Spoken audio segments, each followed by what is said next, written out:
On करो भाई class को।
So let us begin with the point where I left you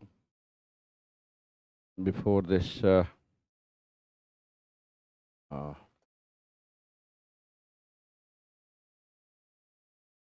class, and I hope that those who have appeared in Haryana examination, they have done well by grace of God. But don't be disheartened even if you have not been able to do it, because it's a journey which takes a little bit time in getting the right direction and right approach. So let us be cool, calm, patient in that regard.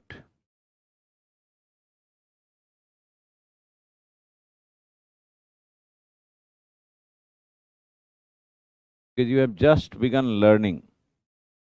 So it will take some time. I hope section 16 to 20 is okay. Now we are required to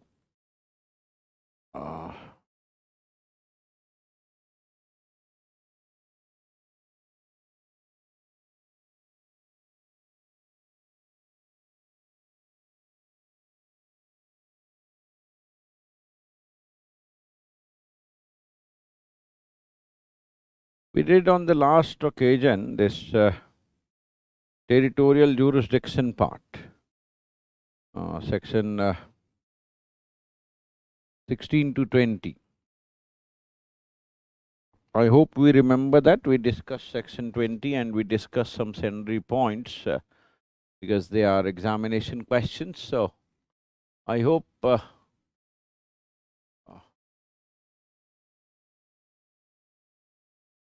you have got the points.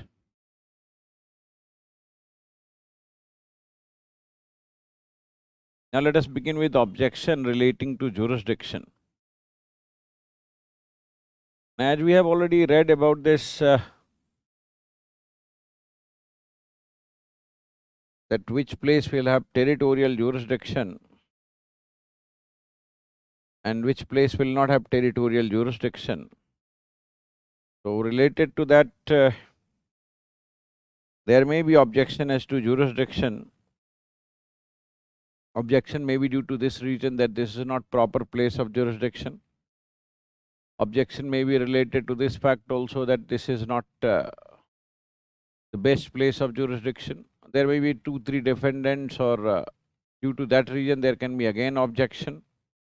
So various reasons may be of objection. So in that regard, we'll see this section 21 to 25 also.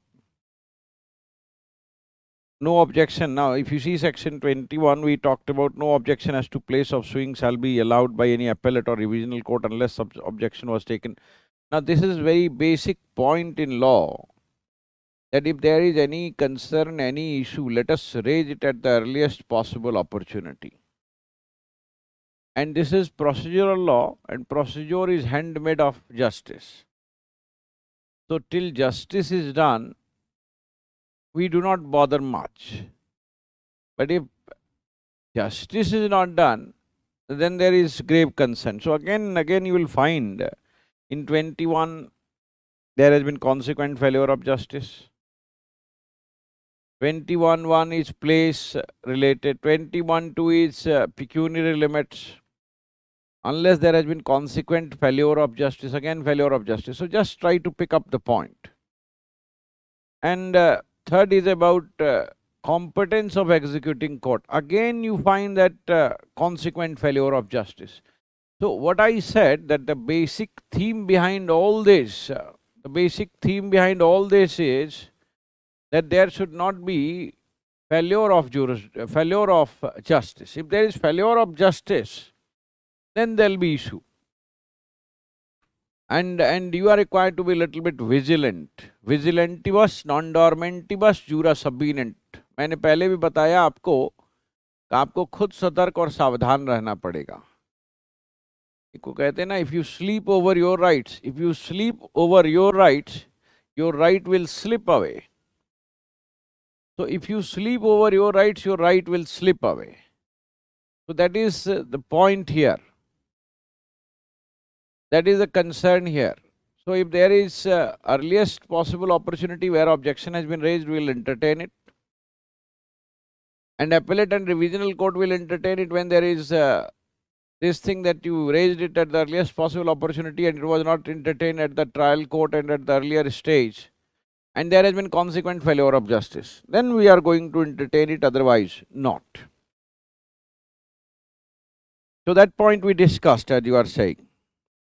No suit shall lie challenging the validity of a decree passed in former suit between the same parties, or between the parties under whom they or any of them claim litigating under the same title on any ground based on any objection as to place of suing. So validity of decree will not be challenged on the ground. Validity of decree passed in former suit. Former suit I explained that day with the explanation. Former suit means that the suit decided first. Whether it was filed first or not, that is not the question. It was previously instituted or not, that is not the question. The question is due to this reason that there is former suit. Former suit means former decided suit. When it was filed, that is none of our business. So you should take care of these facts in preliminary. Now people will say that preliminary will exam based on memorization. It is not so. It is also based on understanding. See, if the suit is decided first and decree is passed in that suit, the question is, can we question the validity of decree on this ground, which is mentioned in 21A as to place of suing? The answer, it is saying that you cannot question validity of decree on this ground if it has been decided in former suit. And former suit will obviously mean that the former decided suit where decree has been passed. So it is none of our business whether it was instituted first or last. That is not our business at all. That is none of our concern. So 21 and 21 is quite easy. Now 22 onwards. See, I told that day also, if I remember correctly, that the question of transfer, whenever it arises, so section 22 to 25 deals with law relating to transfer and withdrawal of suits and appeal from one court to another court. I said that 22-23 enables the defendant to apply for transfer, whereas 24 empowers High Court and District Court, and 25 empowers Supreme Court to transfer any suit. So let us see this. Section 22 and 23 enables defendant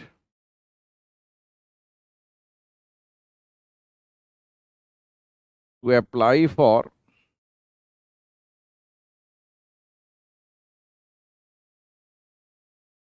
transfer of suit.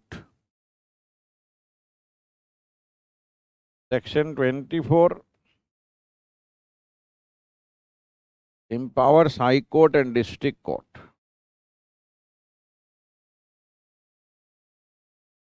to transfer, etc. And the Section 25 empowers Supreme Court to transfer, etc. If we see this Section 24, let us see. It says, on application of any of the parties and after notice, and after hearing any of them, such of them as desired to be heard or of its own motion without such notice, the High Court or District Court may at any stage transfer any suit, appeal or other proceeding pending before it for trial or disposal to any court subordinate to and competent to try and dispose of the same. And thereafter withdraw also. So it is not only transfer, it is withdrawal as well. So I wrote with etc. Or retransfer. It can transfer again. Withdrawal and retransfer. So that is the provision. We'll just see this. So let us begin with this transfer of suit provisions.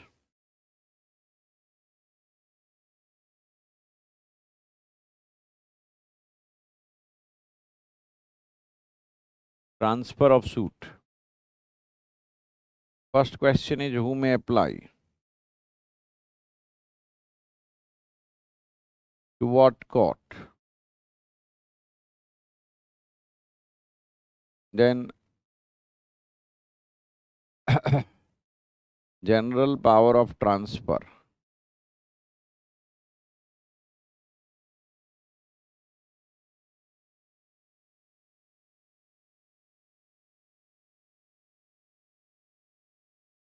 Just write down this. And then power of Supreme Court.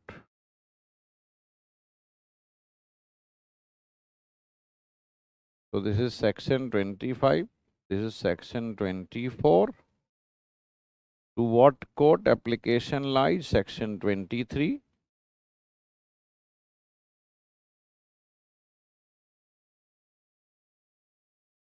Who may apply? Section 22.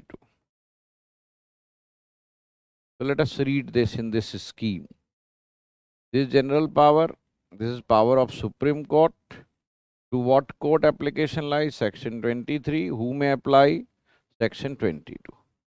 So let us see these provisions in this context. Power to transfer suits which may be instituted in more than one court. So you know that there can be many courts which can have jurisdiction. So in that context, section 22 comes in picture. And what section 22 says, that is what is to be understood. This is very simple, general.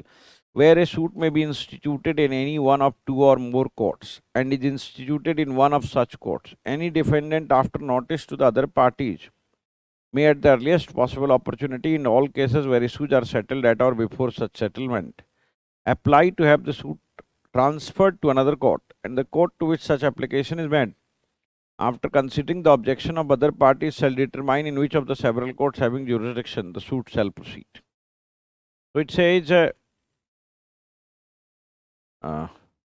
section 22 provides, you just see this what section 22 does. Section 22 provides, section 22 provides that defendant who will apply, so defendant will apply. Defendant may apply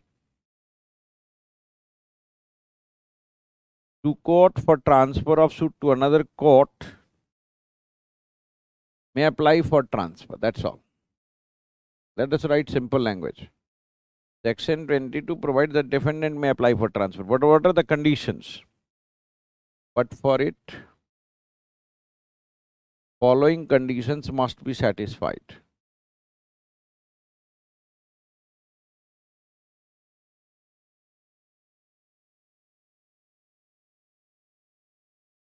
Number one, Notice is given to other party.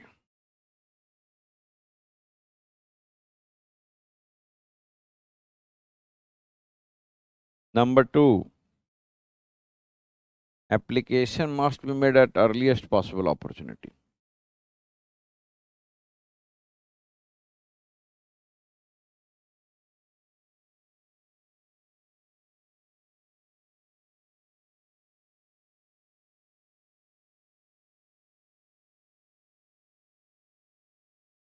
Application must be made at earliest possible opportunity. Notice has to be given and then at the earliest possible opportunity.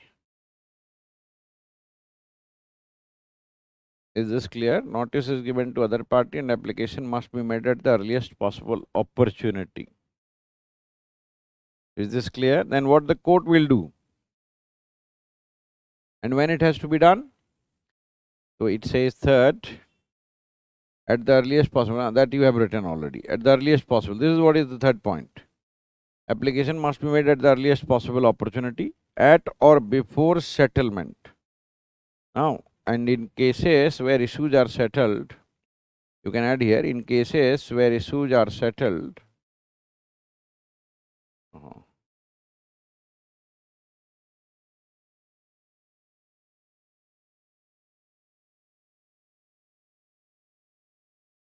in cases where issues are settled at or before settlement of issue. At or before, I write it above, at or before settlement of issue. That is written in your Bar Act also, at or before settlement of issue.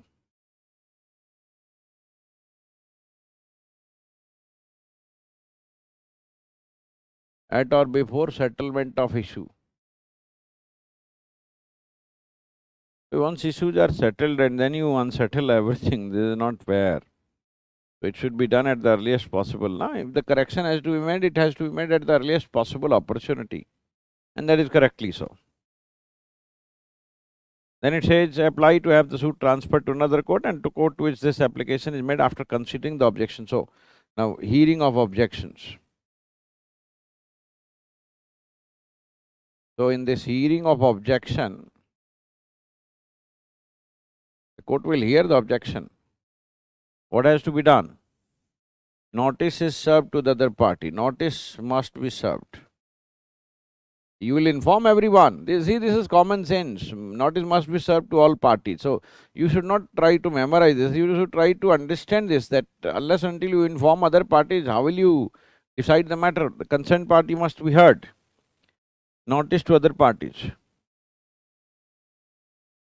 This is must. After considering the objections of the other party, consider the objections of the other party. Objection of other parties. You have objections, but there may be many parties. So consider their objections also.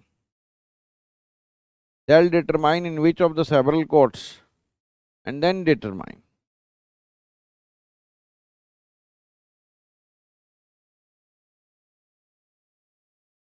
So notice is must and consideration of objection of other parties. This is also must. This is how we can settle the matter. Notice and consideration. Notice and consideration. Notice and consideration. Now, to what court this application will lie? Section 23 answers. This is commonsensical provision. You can read on your own also. That is not great. It's very simple. Where the several courts having jurisdiction are subordinate to the same appellate court. So, you can write down this point also. So, section 23 says, to what court application lies? To what court application lies? So, now see to what court application lies. It says, if the courts are subordinate to courts are subordinate to same appellate court. If there is a question of transfer from one court to another and they are subordinate to same appellate court, so that appellate court will decide. It is again very simple, I think. You will not find any difficulty in understanding this. So application to appellate court, that appellate court.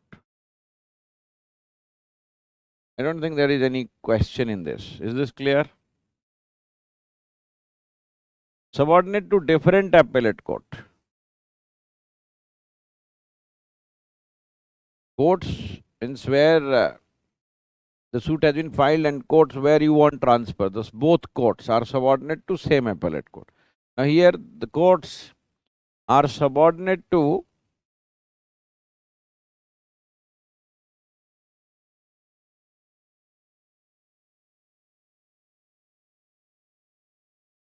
different appellate court.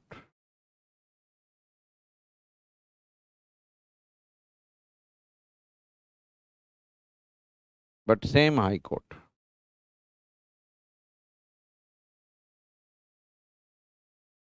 Are subordinate to different appellate court but same high court.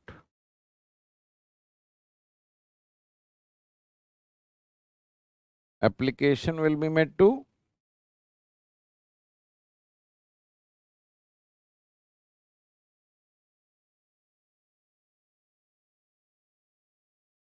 high court. Because it is different appellate courts which will decide. So different district courts. Suppose you are in one court is in Lucknow district, another court is in Agra district. So neither Lucknow district court, Lucknow district judge can decide, neither Agra district judge can decide. So who will decide? So obviously Lucknow High Court or Allahabad High Court, whatever is there.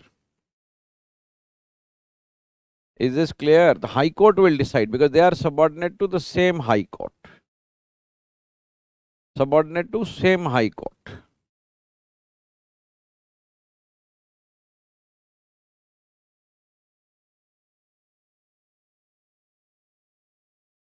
Then third situation, where such courts are subordinate to different high courts.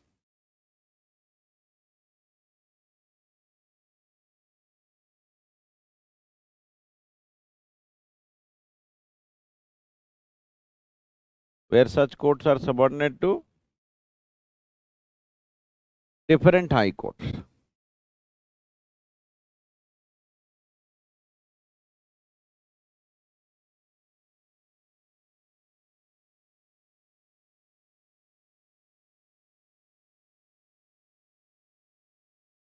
Application shall be made to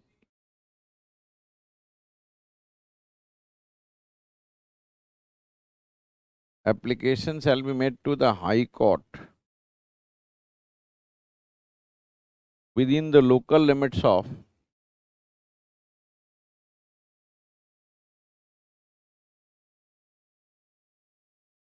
whose jurisdiction the suit was first brought. In whose jurisdiction the suit was first brought. So where such courts are subordinate to different applications shall be made to the High Court within local limits of whose jurisdiction, the court in which local limits, within the local limits of whose jurisdiction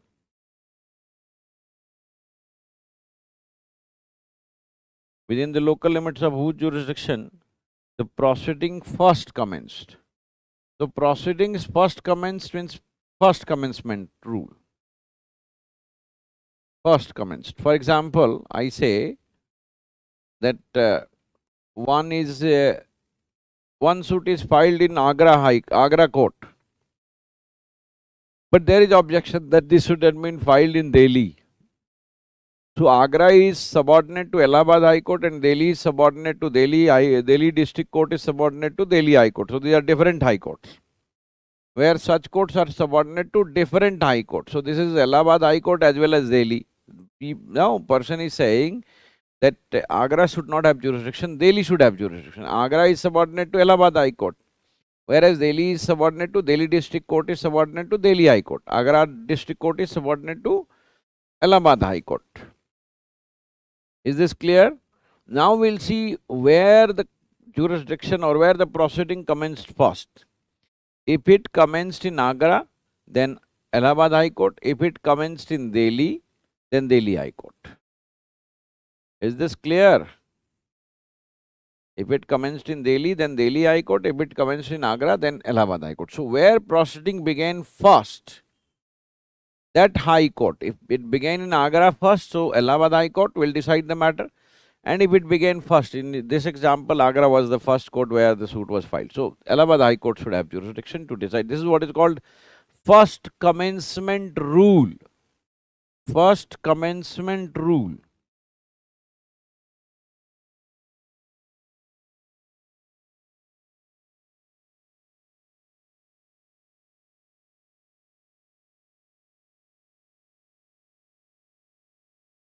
First commencement rule.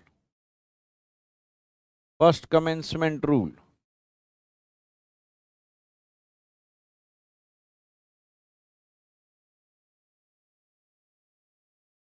First commencement rule. Is this clear? First commencement rule.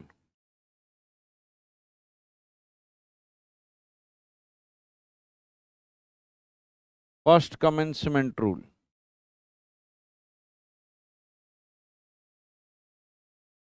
Is this clear? Now, in consideration of this transfer, the court will also see the balance of convenience. Court will never do anything which causes some kind of problem to the parties and then it takes decision. No. We'll see the balance of convenience. We'll see whether it suits maximum of the parties or not. If the answer is yes, we'll take the decision accordingly. Otherwise, no. Otherwise, no. So be careful about this fact. The court will take decision in this regard considering the balance of convenience. So you can write down even this point, my dear friend, balance of convenience.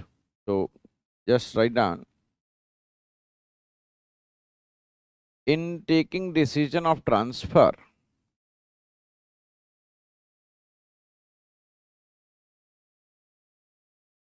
in taking decision of transfer,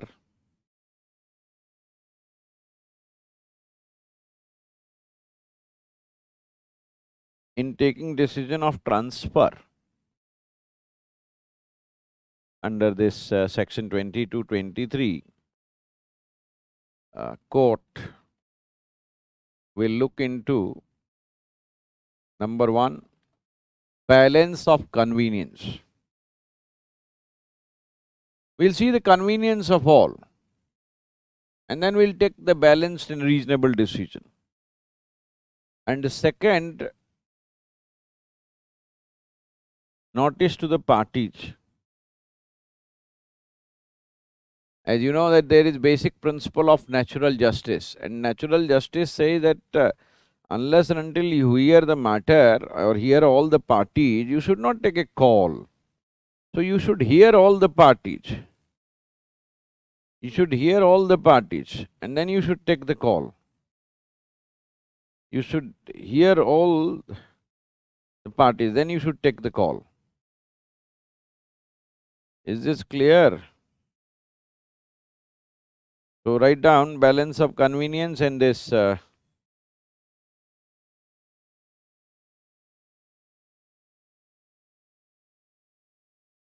let us see general power of transfer and withdrawal, section 24. General power of, I am writing this as well, general power of transfer of High Court.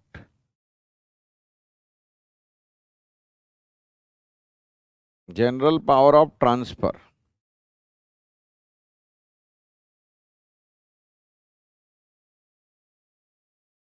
General power of transfer of High Court, section 24. It can be question preliminary also.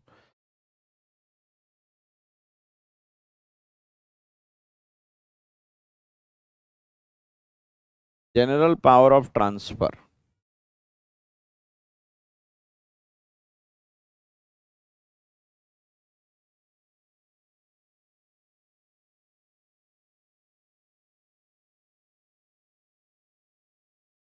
Let us see general power of transfer.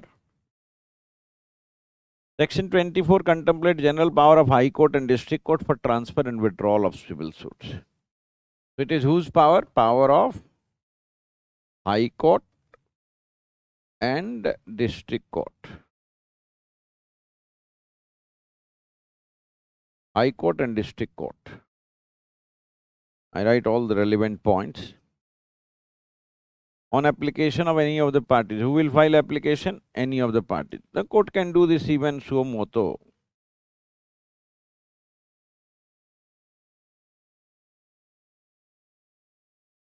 On application of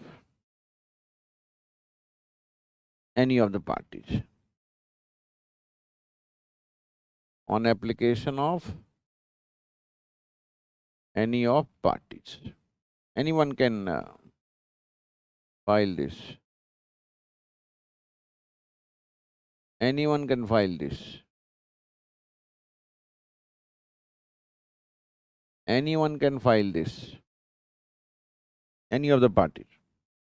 And after hearing such of them as desire to be heard or on its own motion without such notice,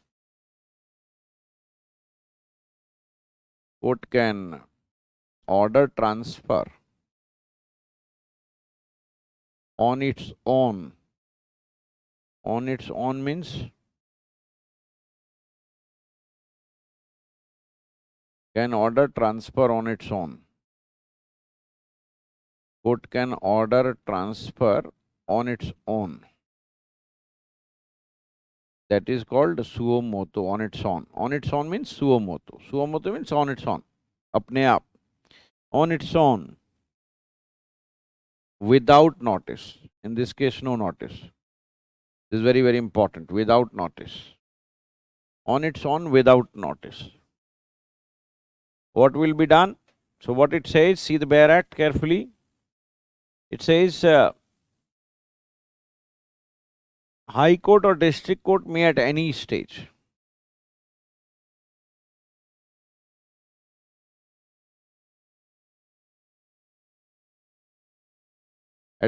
of suit. At any stage of suit. Write down all these points. What it can do? Transfer what? A suit, appeal or proceeding. Withdraw.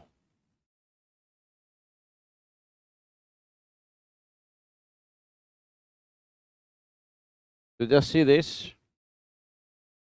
What it can do? So it says, section 24 says, withdraw any suit. So court can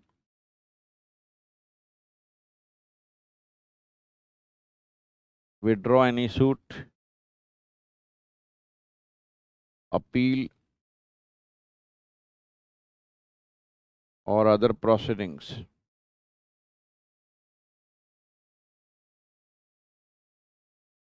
pending in any court subordinate to it and try or dispose of the same. So one, it says withdraw any suit, appeal or other proceedings for trial or disposal.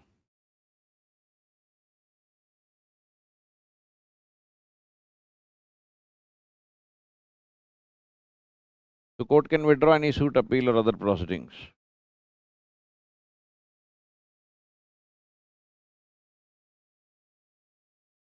Trial, disposal, then it says transfer.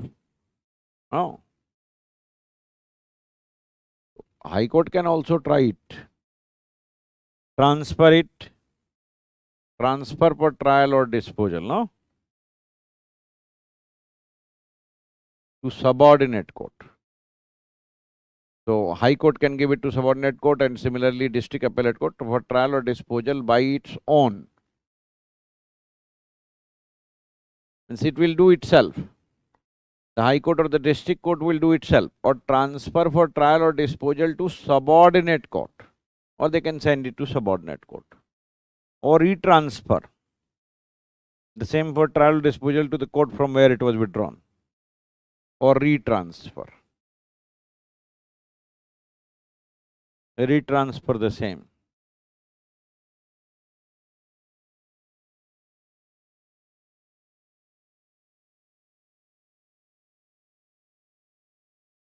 retransfer the same for trial or disposal.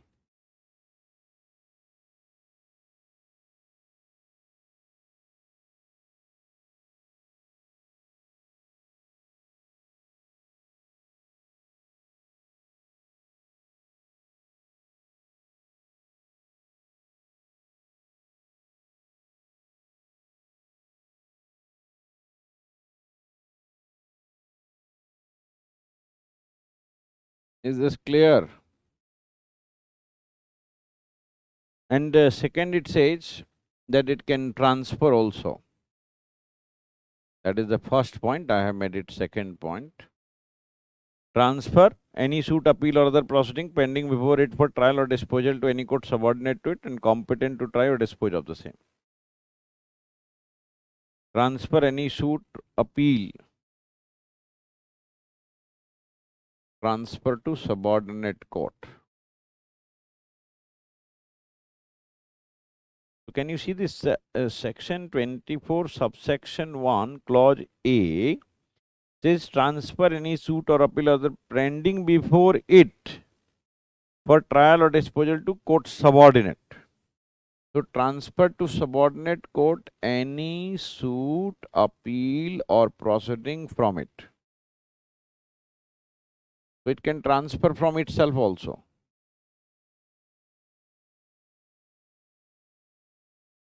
From on court. So it can transfer from one, now its own court also.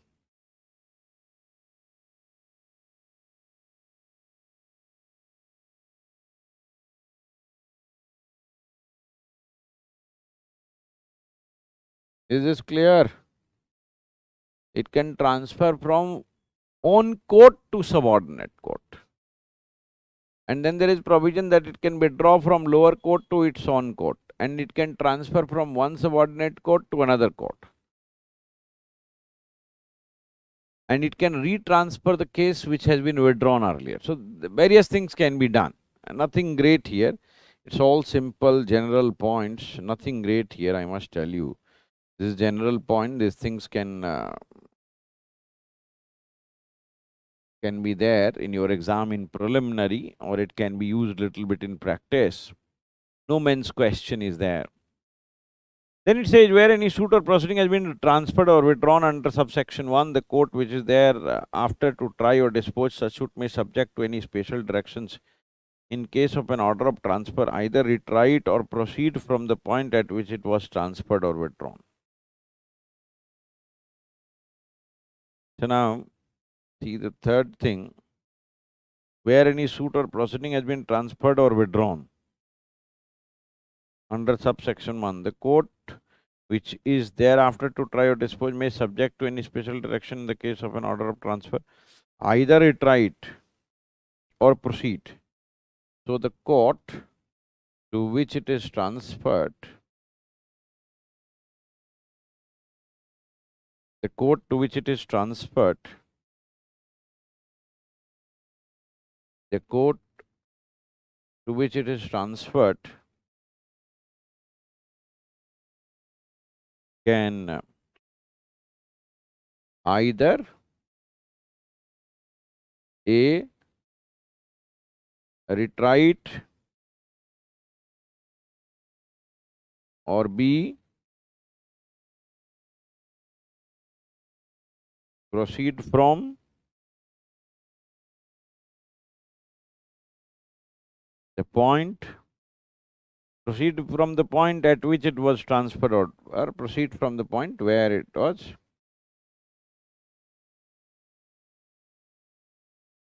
transferred or withdrawn. So, from that point, not de novo. Retry it means de novo. It is de novo. You begin a new trial, de novo, and proceed from the point where it was transferred or withdrawn. So that is continuation.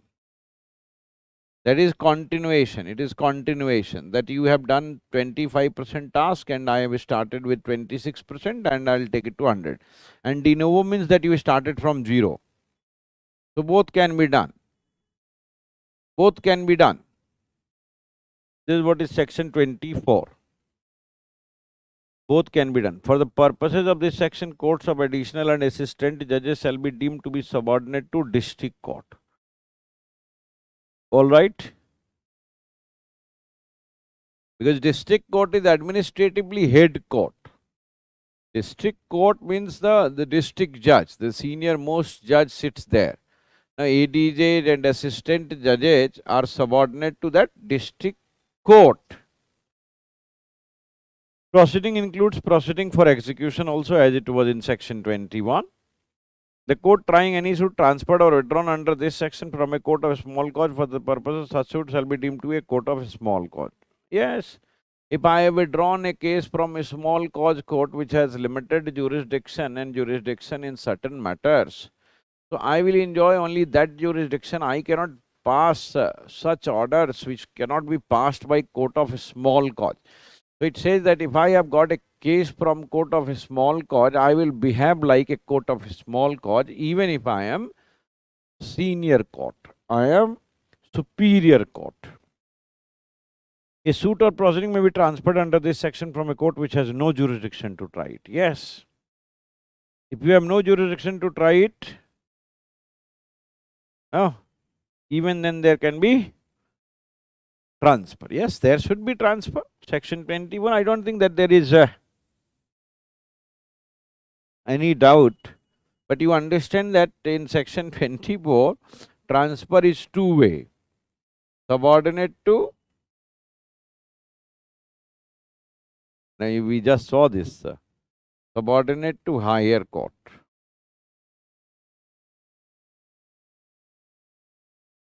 And higher court to subordinate court. Both way transfer is there. No? Subordinate court to higher court and higher court to subordinate court.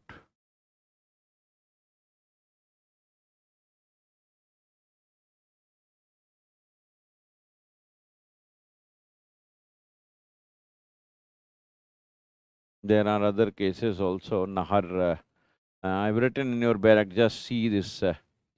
The court observed that apprehension of bias in the mind of petitioner seeking for transfer should be reasonable. Otherwise, everybody can realize that no, I want transfer. No, your application of transfer, if it is based on the question of bias, that the judge may be biased against me, so it should be based on some kind of reasonable ground. It should not be now your mere assumption or premises or surmises. It should not be like that. It should be reasonable. It should be based on bona fide belief, bona fide ground. It should not be now on flimsy things. Now see section 25 also.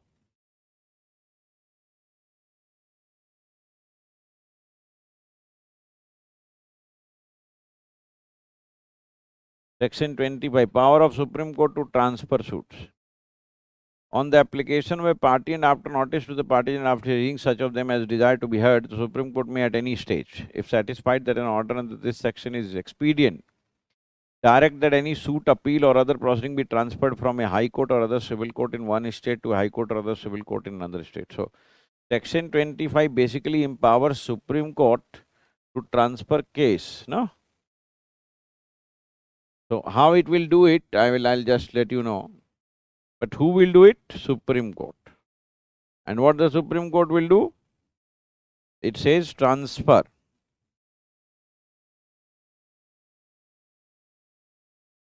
Suit, appeal,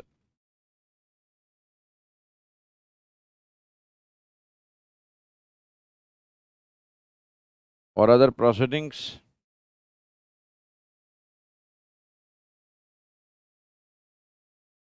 from one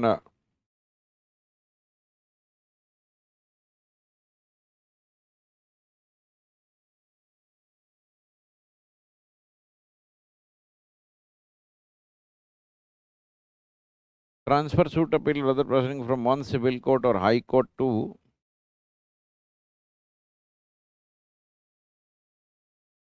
another civil court or high court.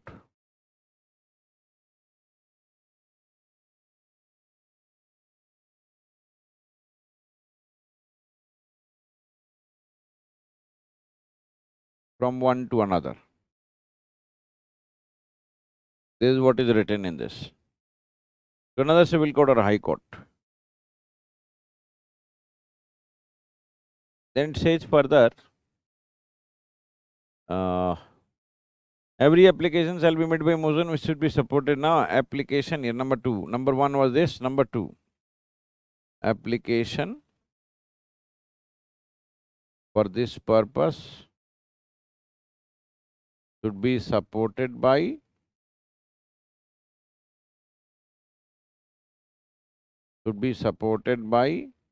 affidavit. Should be supported by affidavit. Should be supported by affidavit. Shall be supported by affidavit. The court to which the suit appeal or is transferred shall subject to any special directions. Either retried or proceed. Now what the court will do? Now it says that the court will either try de novo or it will try from that point where it was transferred. Is this clear? What court the court will do? Now, number 3. The court to which it is transferred will try de novo, that is afresh, or will proceed from the point where it was transferred. Proceed from the point where it was transferred. Is this clear? Proceed from the point where it was transferred.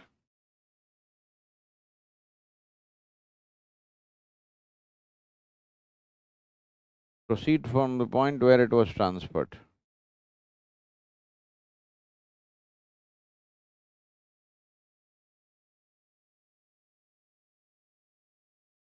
Proceed from the point where it was transferred.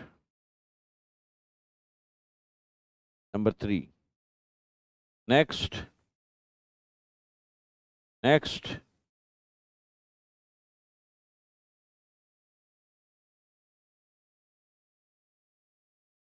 Interstate transfer. Application to be supported by affidavit. Supreme Court, the court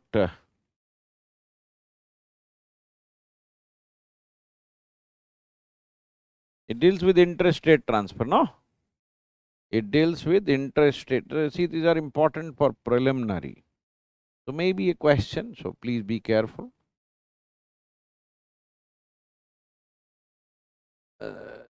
Even in section 24, High Court can transfer from one district court to another district court. That provision is written.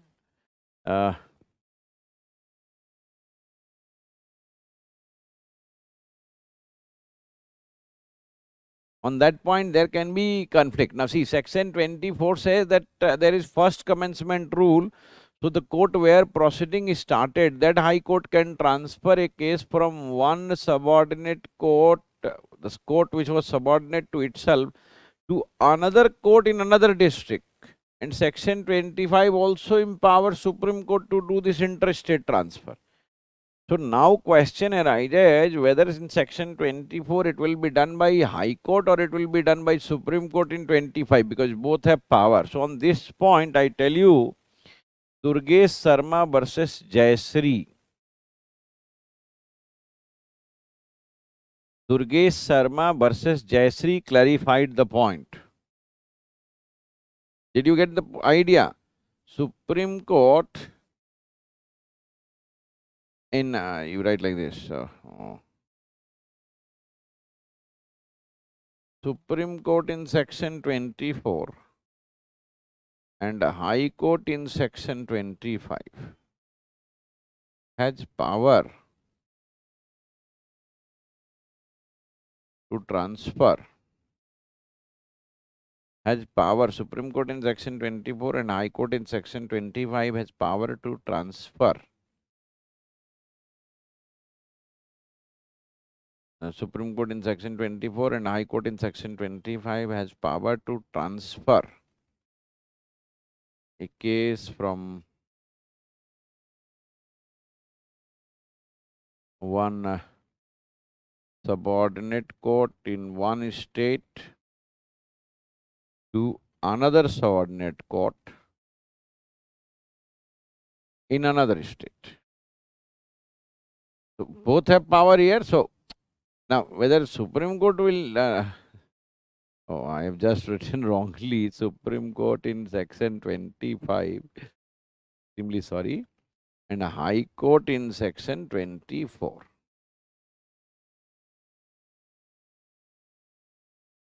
Supreme Court in section 25 and High Court in section 24 has power to transfer a case from one subordinate court in one state to another subordinate court in another state.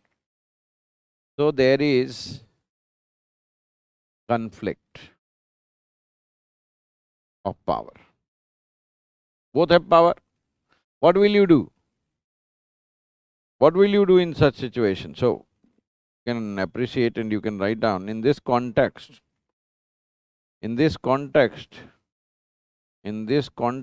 Durgesh Sarma versus Jayasri.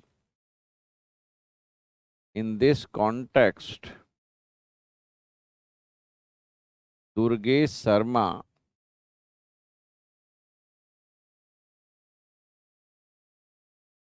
versus Jayasri. The citation is 2008, 9 SCC, page 648. 2008, 9 SCC, page 648.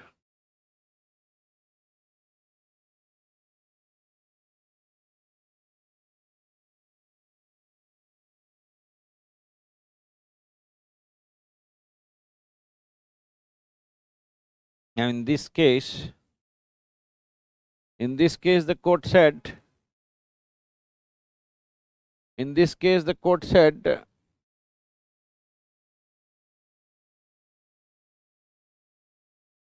you write down, in this case, the Supreme Court said that power under section 24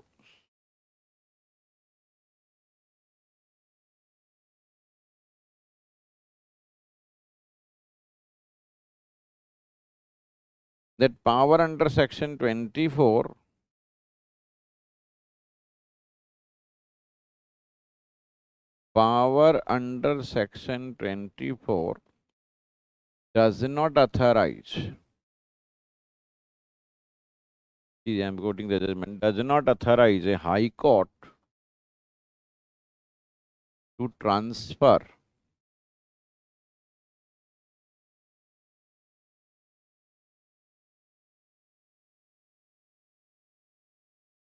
any suit or appeal from a court subordinate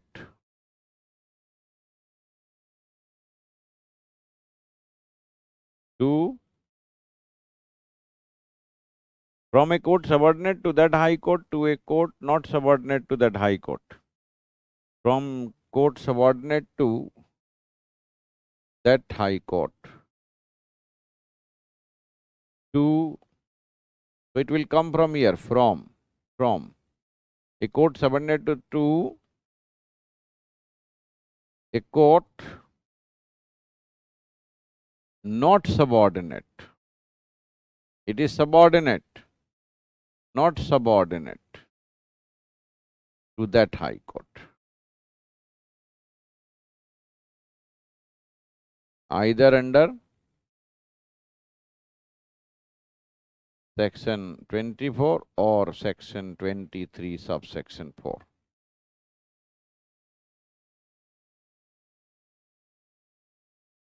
So you cannot transfer from one court to subordinate court which is in different state. Like Allahabad High Court can transfer case from Agra to Lucknow, but it cannot transfer a case from Agra to Delhi. This is what is being said. Allahabad High Court cannot transfer a case from Agra to Delhi. It cannot transfer a case from Agra to Delhi. It cannot transfer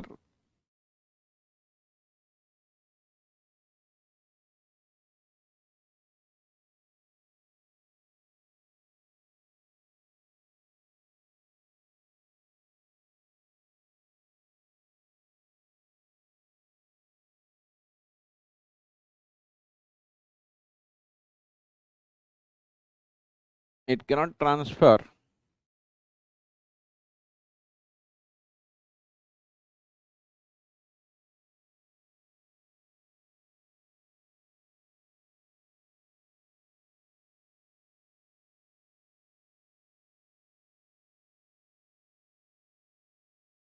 it cannot transfer a case from it cannot transfer a case from a court subordinate to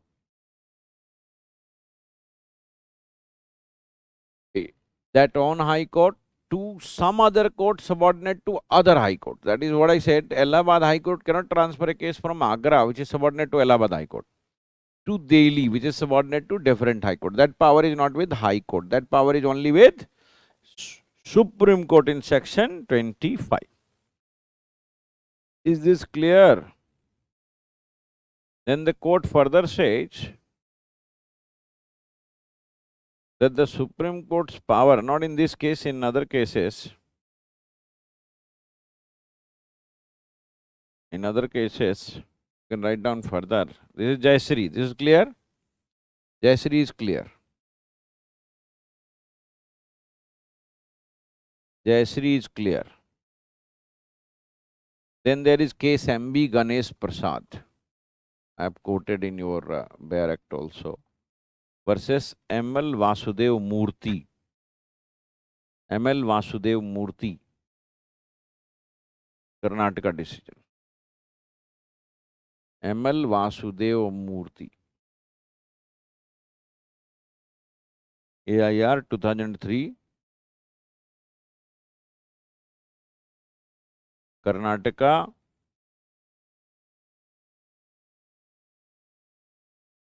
'39. ML Ganesh Prasad. What it says, the court observed that apprehension of bias in the mind of petitioner seeking for transfer should be reasonable and bona fide.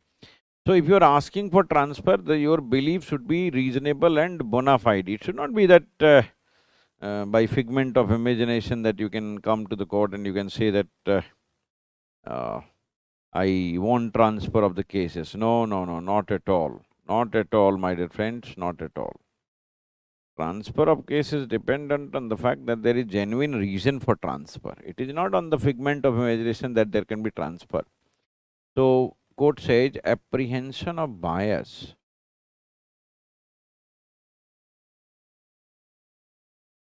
in the mind of petitioner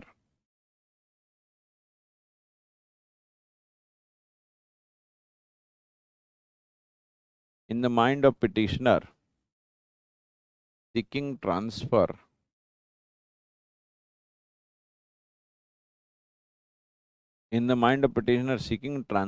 of a case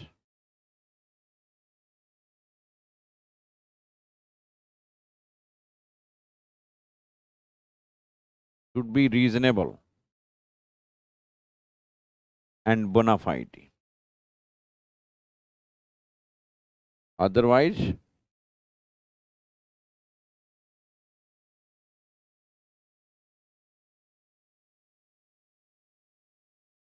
application will be rejected. Otherwise, application will be rejected.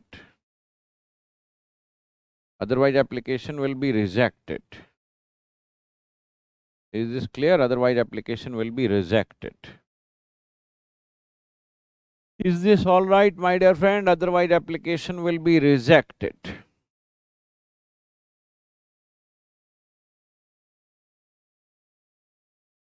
If your belief is not bona fide, if the genuine reason is not there, why should we hear you?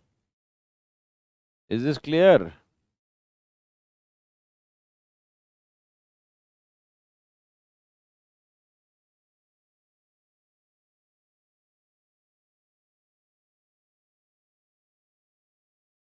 Then see, there is another case,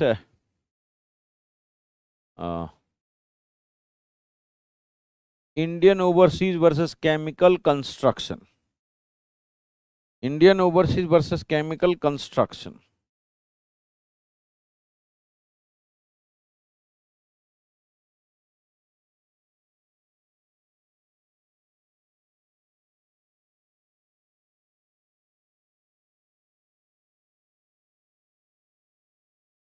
Indian Overseas versus Chemical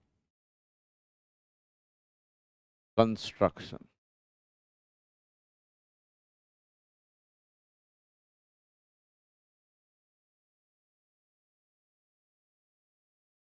Indian Overseas versus Chemical Construction. This is AIR 1979, Supreme Court 1514. Indian Overseas versus Chemical Construction. Now, in this case, the court says balance of convenience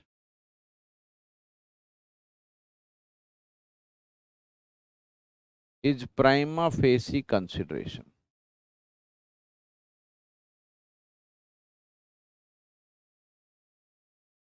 Balance of convenience is prima facie consideration for transfer.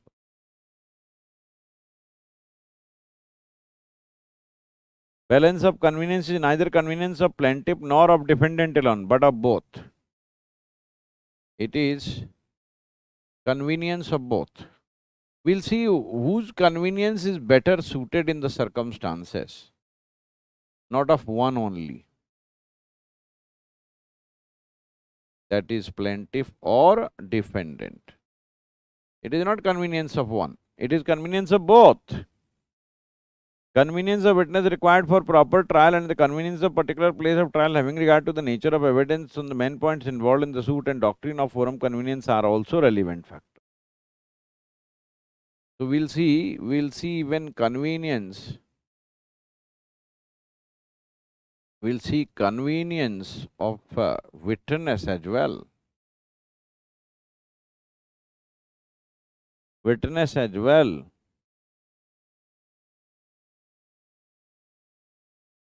Beautiful. Indian Overseas versus Chemical Construction. So convenience of all parties to be looked into the matter. Now, I think that we are done with this jurisdiction part. If you have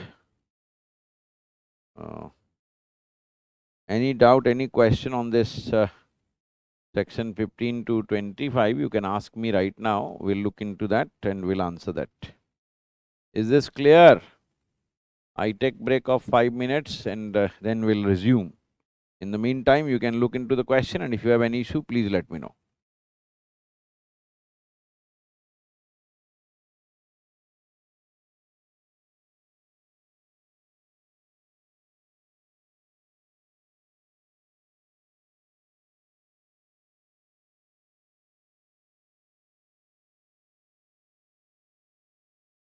भाई हर्ष Gupta right complete question है तो समझ में ही आया. If suit is transferred from high court to then for such suit can subordinate.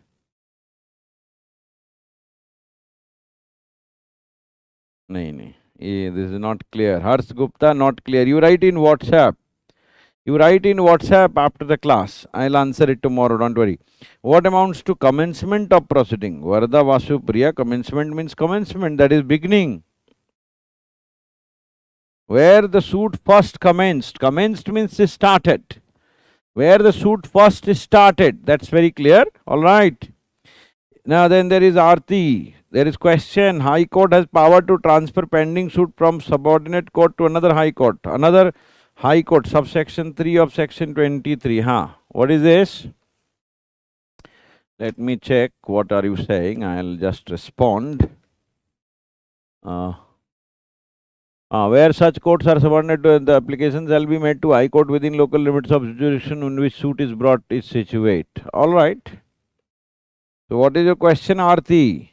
Is High Court has power? अंग्रेजी तो ठीक लिखो. Whether High Court has power or does High Court have power to transfer pending suit from subordinate to court to another High Court subordinate? Now, this is not clear, but what I can sense and understand, Aarti, your question. Now, High Court has power to transfer pending suit from one subordinate court to another subordinate court, subordinate to another High Court. That I have already clarified by referring to Durgesh Sharma versus Jayashree, and I have said that the power of transfer, interstate transfer, is not with the High Court. It is with the Supreme Court in section 25. So that should be clear to your mind. interstate transfer from one subordinate court to another subordinate court is not with High Court. It is with Supreme Court. It is with Supreme Court.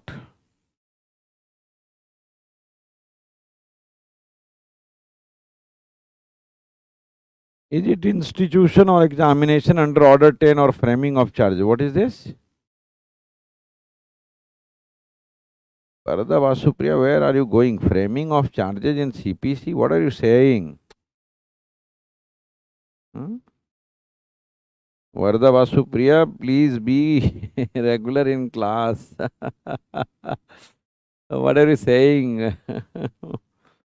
I can understand that you may be now asking question regarding this commencement of proceeding. Commencement of proceeding is simple thing, that is beginning of proceeding. This is talking of civil proceedings. Is this clear? So it is not related to now this order or that order. Framing of charge is not at all in question. Under section 20, defendant can file transfer application. Yes. Defendant can file application of cases. All right.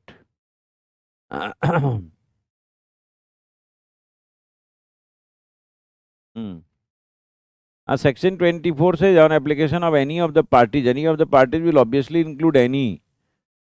Any means any. It can be plaintiff, it can be defendant. Yes, Mr. Subham. In section 22, the first line, in any one of the two more courts is situated in one of such court, can be made to transfer to another court. In section 22, the first line, in any one of two or more courts. Yes. Any one of two or more courts. And is instituted in one of such court. Yes, there may be two or more courts which may have jurisdiction, and you want that A court should not exercise jurisdiction, rather B court should exercise jurisdiction. So in that case, you can file the suit for transfer because balance of convenience is in favor of B and the court can take a call like that. Varun Chabda, is this clear? There can be multiple courts. You have read in jurisdiction chapter that there can be multiple courts which can have jurisdiction. So suppose one defendant, section 20 also talks of that, and it says that if there are multiple defendants and you file suit at the place of one defendant, other can have objection. So they can raise objection in the court, and if they raise objection in the court, you will have to decide that matter. So that is the point in section 22.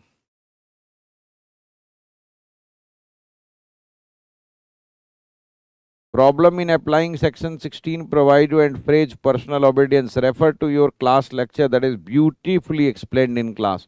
I am emphasizing the point beautifully explained. I gave very beautiful example which is not there in the books generally. I have given excellent example of personal obedience where I said you are filing injunction against the person concerned that he should not encroach upon my land. He is landlord and he has sold me the land. So now I am restraining him to enter into my land territory. So I will file a suit against that person. Injunction is against that person, not against the land. Though it is related to that land. Land is situated here in Delhi, but the person resides in Gurgaon. So I can obtain now this relief by personal obedience, because I have to restrain him and he is residing in Gurgaon. So I will file a suit in Gurgaon, though the property is situated in Delhi. It's beautifully explained in your lecture also, which I have repeated just now. So I can file a suit in Gurgaon court to restrain him to trespass on my land in Delhi. Though it is suit related to land, but it can be obtained through personal obedience of that person. And personal obedience, I am asking for injunction from the court that the person who has sold me the land, he has he should be restrained to come on my land because he is disturbing my possession somehow. So it can be obtained by personal obedience only. Simran, is this clear? Please explain 23(1) and 2 by illustration. अरे भैया illustration हर जगह नहीं चाहिए. Illustration, illustration क्या है इसमें भाई? झूठ मूठ का क्वेश्चन मत लिखा करो दोस्त, ऐसे ही कुछ से कुछ इलस्ट्रेशन है, हर चीज में इलस्ट्रेशन। तो सीपीसी वाले को इलस्ट्रेशन लिखना था, हैं? हम लोग पूछेंगे इनसे अल रिचर्ड से कि भाई तुमने क्यों नहीं इलस्ट्रेशन लिखा है? Everywhere illustration is not required, it's a general point where the several code having jurisdiction are subordinate to the same. अरे भाई इलस्ट्रेशन तो दे भी दिया, कहाँ हो यार? इसका मतलब लगता है कि आप क्लास में नहीं हैं। I have given illustration of this thing. Shreyas Dixit, I love disciplined person, I love people who are serious in class. I have given explanation, I have given illustration. Several courts having jurisdiction are subordinate to same appellate court. अरे भाई इसमें तो वो भी लागू हो जाएगा जो मैंने कहा कि देखो सेम हाई कोर्ट को दो डिस्ट्रिक्ट कोर्ट या आगरा डिस्ट्रिक्ट कोर्ट है, आगरा में दो जगह होगा ए और बी। इसमें कौन सा इलस्ट्रेशन खोज रहे हो भाई? It's very simple thing where several courts having jurisdiction are subordinate to the same appellate court. An application under section 22 shall be made to the। भाई दो कोर्ट है, बहुत ही सतही सवाल है ये तो। खैर अच्छी बात है आपने पूछा है, कम से कम कोई भी कंफ्यूजन है तो पूछें जरूर आप प्लीज, बट थोड़ा सा सीरियस भी। अब ये डिस्ट्रिक्ट कोर्ट है, मान लो कोई भी एक्स, आगरा। अब आगरा में कौन कौन सी जगह है मुझे नहीं पता है इतना, बट सपोज करो कि there are two places A and B in Agra district. Agra district में ये दो जगह है। So this is one subordinate court and this is another subordinate court where in Agra district court. So if you want transfer from this court to this court, where will you go? So I'll go to the appellate court, and appellate court to this subordinate court is this is a civil judge, maybe senior division, civil judge senior division, and it is also civil judge senior division. So you want case to be transferred from A to B within Agra district. So where will you go? I will go to Agra district court. I will go to Agra district court, Agra district judge, and I will file the case there.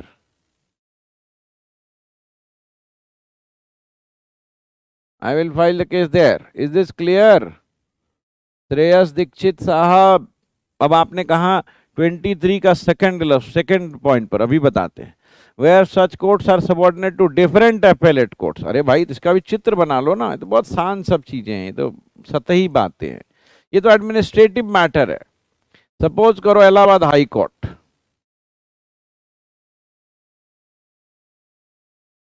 In Allahabad high court you have two district court. Suppose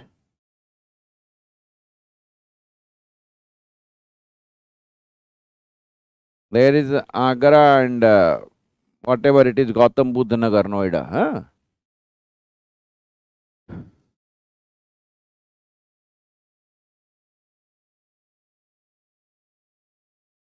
There is Agra court.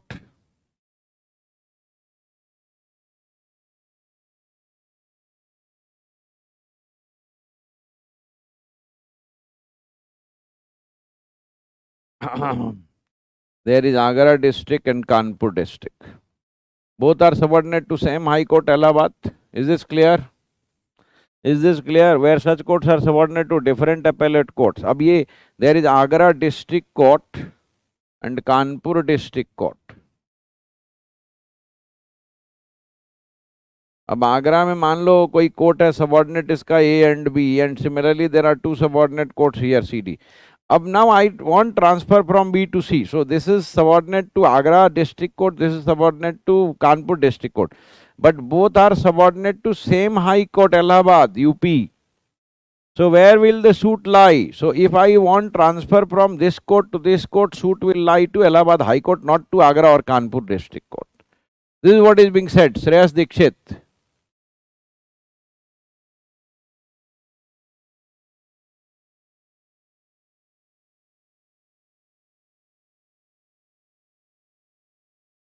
Soumya Tripathi, where are you, my dear friend?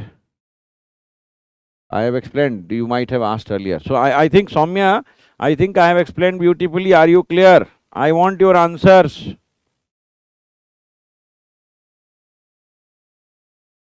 I want your answers. Are you clear? Shreyas Dixit sahab का तो जवाब आ गया. Rest of the people, if there is clause in contract that particular court will try the suit, in that case, can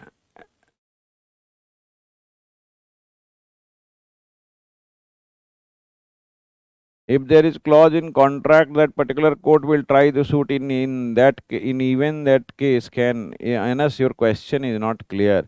If there is clause in contract that particular court will try in that case. In that case, can application be made to transfer to another court? Now, why? If there is clause in contract, why will you do it? Can you violate your contract? No, no, no, no. No, no, no, no. Anupma Bhaskar, I think I have answered. ये आरती तिवारी क्या question है ये expel and performing procedure of when any court got transferred case from small court. कुछ से कुछ पूछते रहते हो कभी कभी. कभी कभी क्वेश्चन अम्यूजिंग नहीं रहता है. हाँ भाई पढ़ लो ना, क्वेश्चन लिखने थोड़ी हो जाएगा, पढ़ो, लिखा तो है. From high court to then for such court can that भाई ऑल क्वेश्चंस आर आंसर्ड और not? Answer me. Answer me, are you clear about all questions?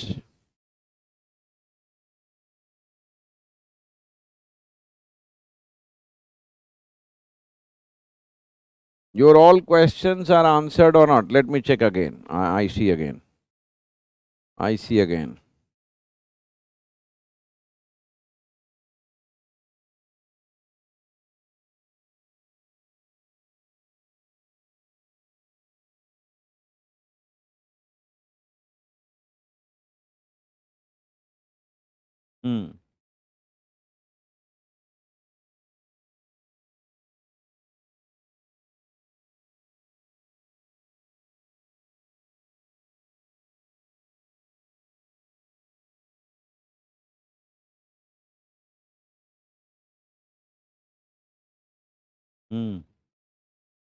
If suit is transferred from High Court to then for such suit can subordinate Harsh Gupta can subordinate, अब बाद में भी लिखा है शायद आपने, can subordinate. भाई नहीं नहीं, ये क्या लिख रहे हो? ये तो केवल स्मॉल कॉज कोर्ट में बताया Harsh Gupta. No no no no no no no. Why? Where it is written? आप लोग हाइपोथेसाइज बहुत करते हो. नहीं, law is not read like this. You might be now not aware of this fact. Law is not hypothesis. It is written specifically in small cause court because small cause court is now having a different kind of provision. Small cause court act is there now, that is having a different procedure and it has very limited jurisdiction. But this will not apply to general courts like subordinate court, district court, high court. So don't hypothesize. No, no, no, not at all, Mr. Gupta. No, no. Is this clear? I got your question, sir. I got your question. So then, what amounts to commencement? Commencement, I have explained, Varda Vasu Priya, that it means beginning of the proceeding. High Court has power transfer pending suit from subordinate to another subordinate court. I have already explained Aarti, section 23, subsection 3. I have already told you. Defendant can file transfer application. So according to plaintiff can. Yes, yes, plaintiff can. Yes. Varun Chabra ji, I think I have answered your question. Any one of two or more courts. Yes. Simran, I have explained your question. Shreyas, I have explained your question. Harsh Gupta, I have explained. Soumya, I have explained. Varda, I have explained. Pragya, can we say in present scenario there is no use of 23.3? There is no use.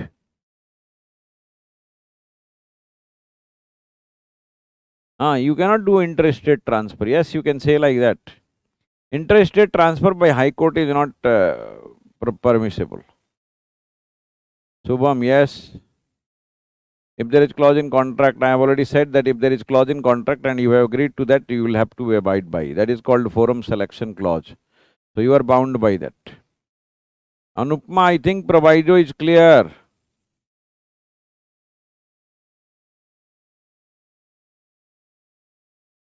Harsh Gupta, I have answered your question.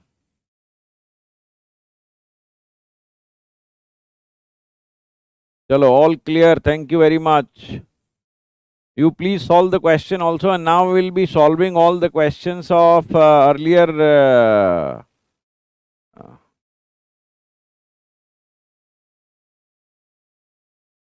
taught topic also. Yes.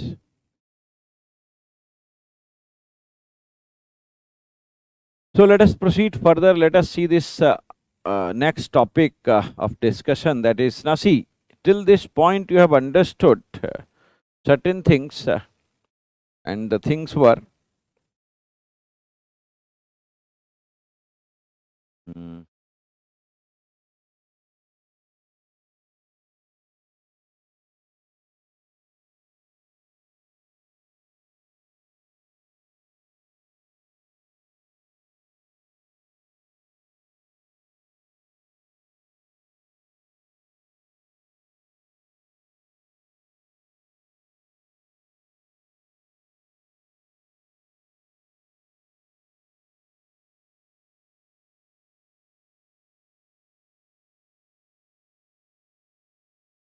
I think that till this point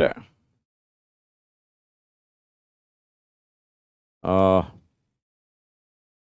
you have read that how the procedure of civil cases begins, uh, and what is the steps which we are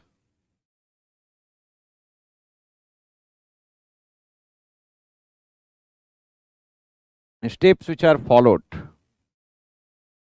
Is this clear? So we began our journey from that point.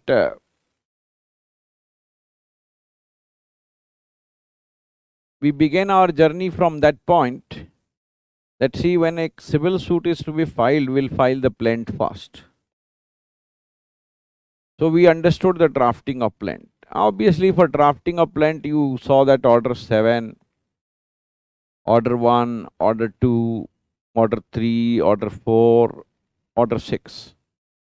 So regarding drafting of plaint, you should be clear. If you have any doubt, any concern, any query, you note down it, we'll address that. You can send it in WhatsApp group, I will answer it. In chat, you are not able to write complete questions many a time. So if you have any concern, any doubt, you can write in WhatsApp group.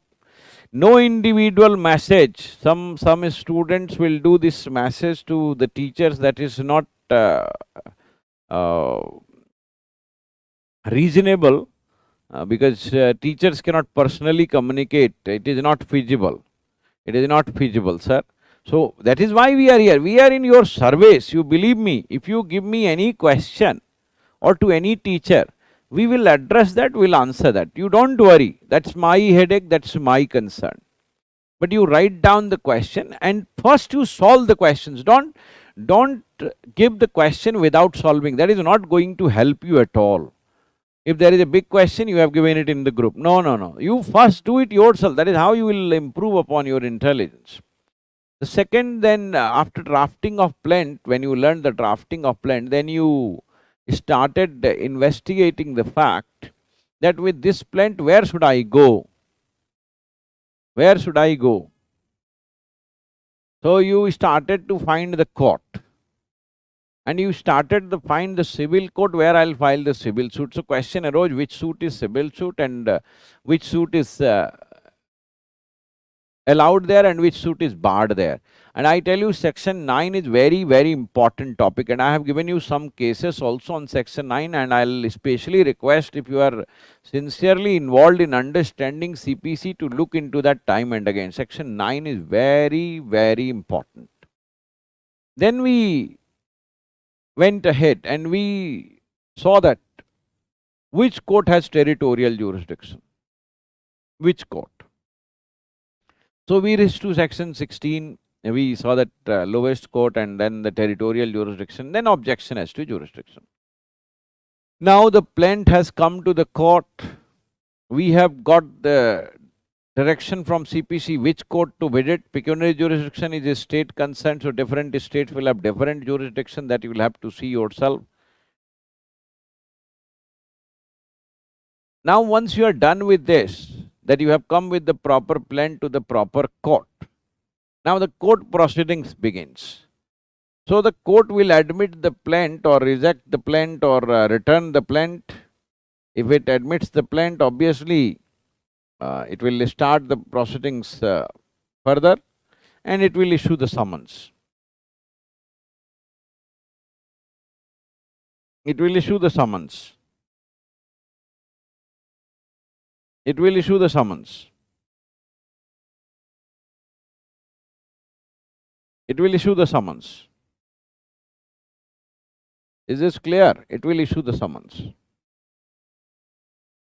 Now, for issuing of summons, it is issue of process in order 5. And there are section 27 to 33 which we are required to see. So, for this issuance of summons, you will read it there.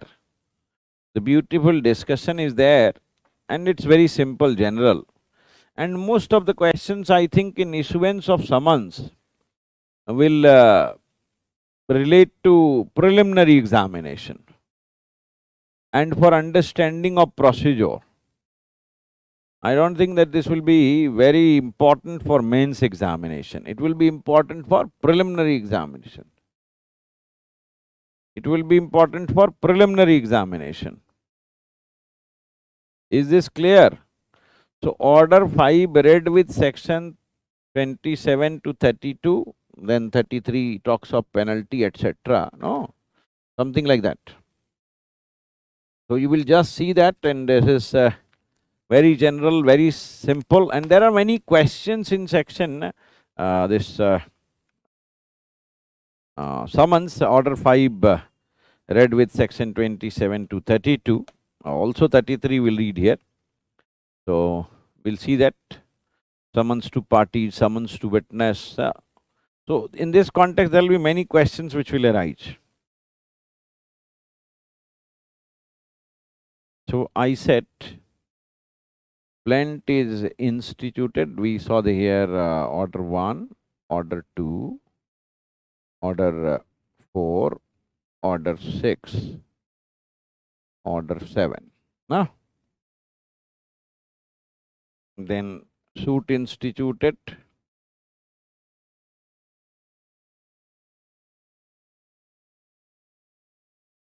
order 4,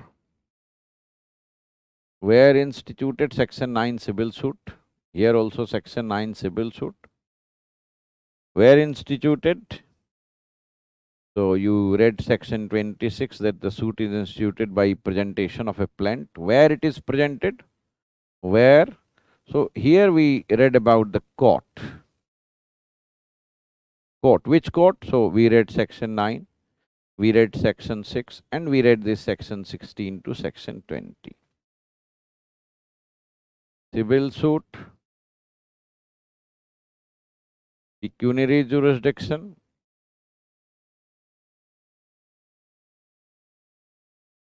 territorial jurisdiction.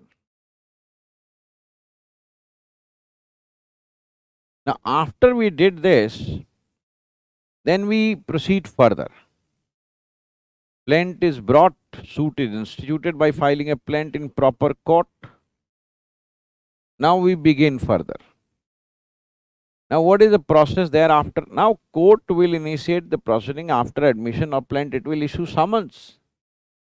So, now summons will be issued. The process. Now, here we'll understand this section 27 till section 32 in particular and order 5. So, this is how the journey is going on. I hope you understand this. It's very simple. No? So, we are going to study this point and then we'll see further. So, let us begin with our journey and let us see what it does. Order 5, Rule 2, Rule 9, 9A, 15, 17, 20. No? These are the important provisions. Not all provisions are important. Not all provisions are important, so be careful. So, first and foremost question is, what do you mean by summons? CPC does not define summons. No?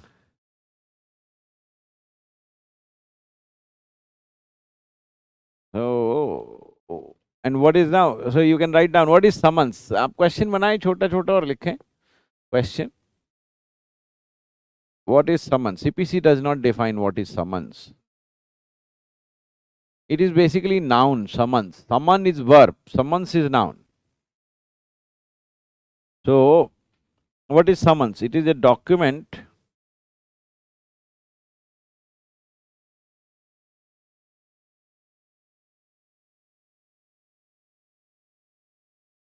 issued by court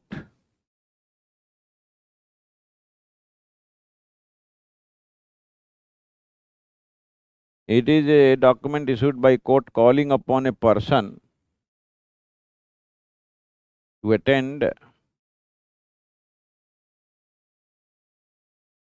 to attend a court on the day mentioned in summons. It is a document issued by court calling upon a person to attend the court on the day mentioned in the summons. This is the answer. This is the question, this is the answer. It is a document issued by court calling upon a person to attend the court on the day mentioned in the summons. Is this clear? It is a document issued by court calling upon a person to attend the court on the day mentioned in the summons. What is the purpose of issuing summons? Next question. What is the purpose of issuing summons?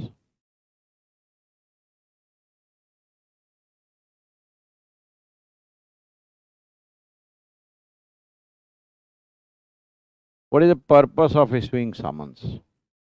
So answer is again very simple. What is the purpose of issuing summons? To appear and answer the claim. So one will come and he will answer the claim. Plaintiff has claim against that person, so he will come and he will answer. To appear and answer. To appear and answer the claim.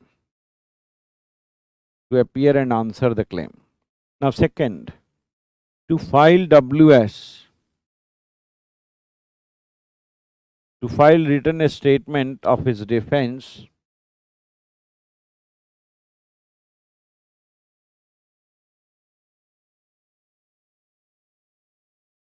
within 30 days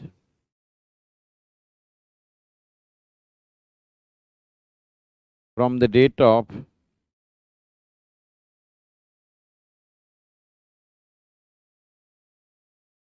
to appear and answer the claim, to file WS of his defense within 30 days from the date of service of summons. From the date of service of summons. To appear and answer the claim. That is the main purpose. And obviously,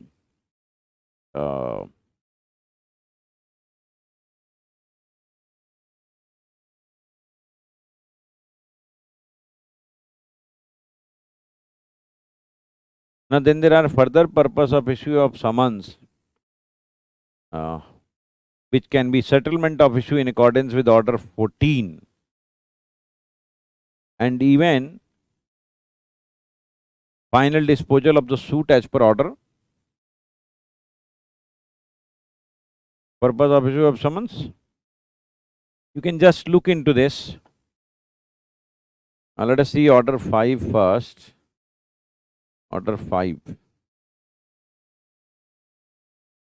Now see, Order 5, Rule 5 states, you can write down here, Order 5, Rule 5. This is how you prepare for preliminary. Court shall determine at the issue of issuing summons whether it shall be for settlement of issue or for final disposal of the suit, and summons shall contain a direction accordingly. At the time of, whether it is for, so, for final settlement, no, you can write like this. For final settlement of issue,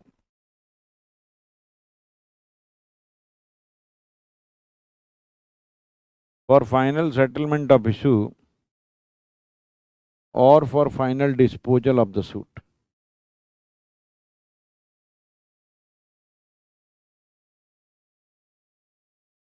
Final disposal, final settlement of the issue and final disposal of the suit.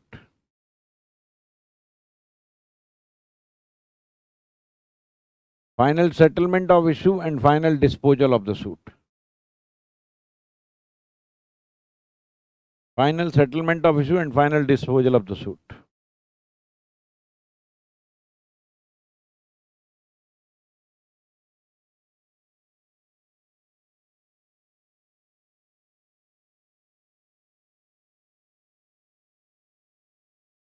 Settlement of issue and final disposal of the suit. Is this clear? Order 5, Rule 5 says? Order 5, Rule 5. Order 14, we settle the issue. You can look into Order 14 also. And Order 15 as well.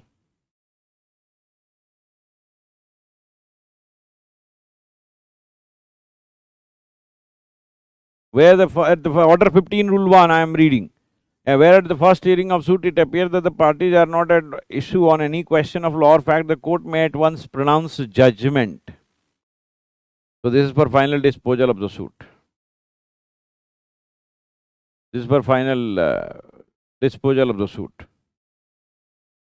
Order 14, Rule 1, we are settling, or we are at the first hearing of the suit, court after reading the plaintiff and written statement, ascertain upon what material proposition of fact or law the parties are at variance and shall thereupon proceed to frame and record issue. So, written statement has come and plaintiff has come, now we'll frame issue. Order 14, Rule 1. Order 14, Rule 1. So, summons can be now issued for several purposes. Appear and answer the claim, to file WS, and after that this for final disposal of the suit and for final or for settlement of the issues. Is this clear, my dear friend? Purpose of issuing summons is clear. Small questions and small answers. What is the time of filing defense?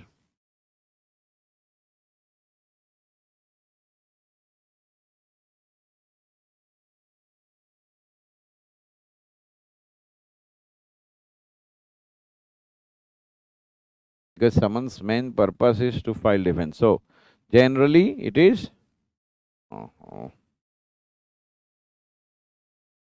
generally it is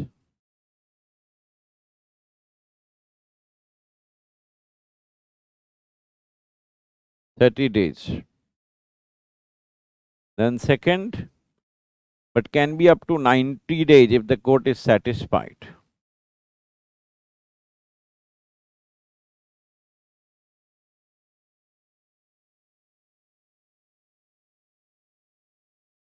It can be up to 90 days if the court is satisfied.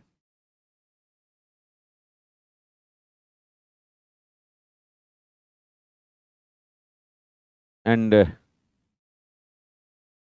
reason is there.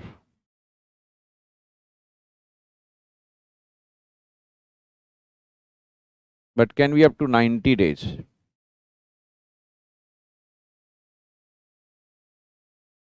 Can be up to 90 days. If the court is satisfied and reason is there for it. Reason is there for it. Is this clear? Is this all right, my dear friend? This is simple general point which I am making here. So, purpose of summons. Is it necessary to issue summons to defendant? What is the effect of failure to issue summons? So, write down the question further.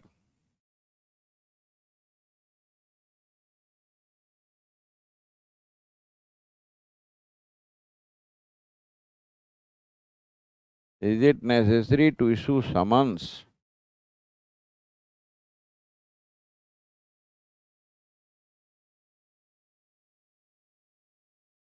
What is the effect of failure to issue it? Answer. As per section 27, read with order 5 rule 1, service of summons is mandatory. So let us see section 27 and order 5 rule 1. This is how we'll read this. This is very simple chapter, by the way, but large chapter because there are 30 rules. Order 5 rule 1. When a suit has been duly instituted, a summons may be issued to the defendant to appear and answer the claim and to file WS. This is what we have written. If any, within 30 days from the date of service of summons on that defendant.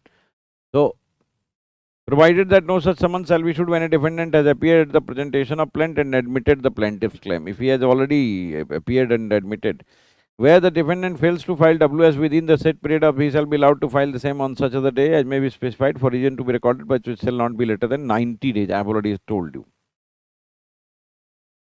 So, it says when a suit has been duly instituted, a summon may be issued to defendant to appear and answer the claim and to file WS. This is the basic purpose of issuing summons. Now, let us see section 20. Where suit has been duly instituted, a summon may be issued to the defendant to appear and answer and may be served in the manner prescribed on such date not beyond 30 days from the date of institution of suit. So, summons should be served within 30 days from the date of institution of suit. So, you write down as per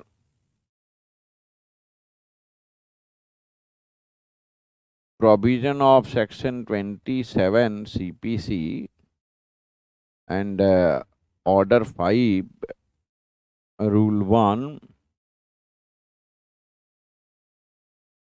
issue of summons, though the word is used may, is mandatory as it is in consonance with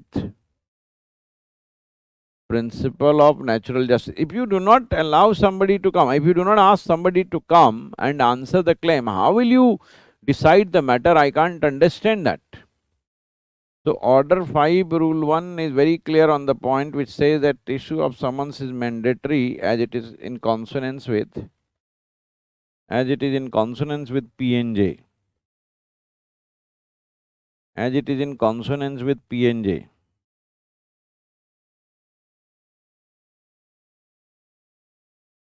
The use of word may does not give discretion to court. It is not discretionary, my dear friends. It is not discretionary. No. It does not give discretion to court not to issue summons, not to issue it. No. This will be wrong interpretation.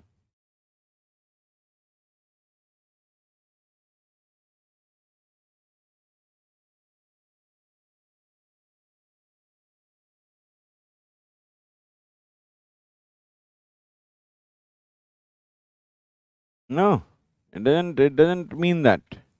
It doesn't mean that. That will be wrong. But there may be situations, so you can write, but there may be situations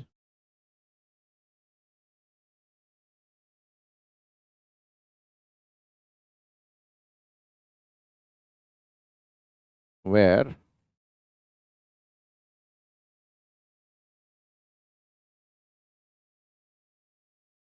summons may not be issued as it may not be required. As it may not be required. For example, order 5 rule 1 proviso. Order 5 rule 1 proviso. Can you see this order 5 rule 1 proviso?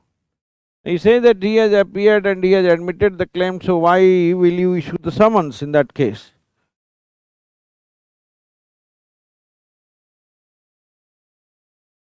Order 5 rule? Order 5 rule 1.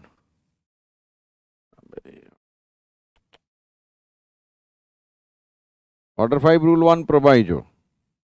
Did you see this? Order Order 5 Rule 1 proviso. Order 5 Rule 1 proviso.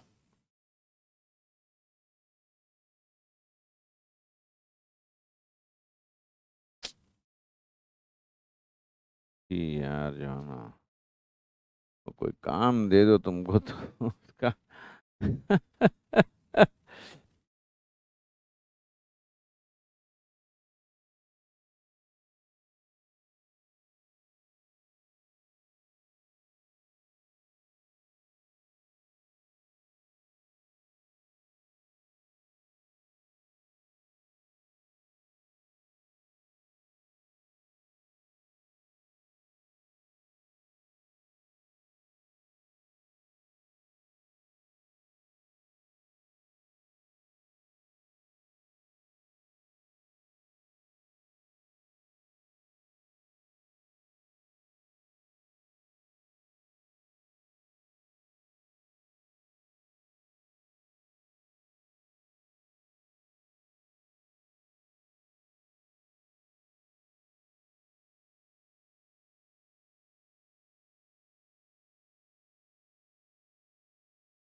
oh, oh.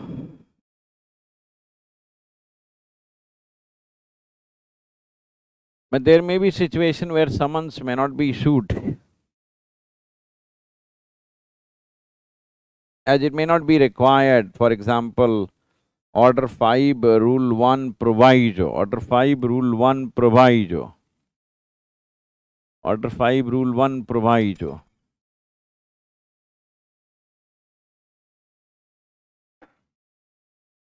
Order 5 Rule 1 proviso. Is this clear?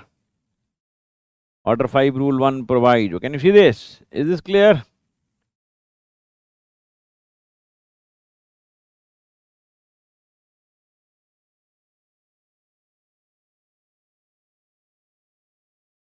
Even if defendant admits part of the claim and does not admit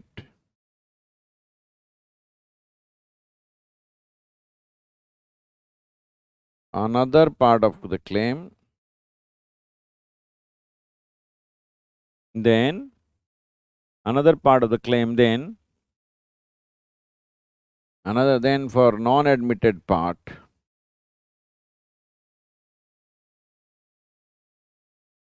then for non-admitted part,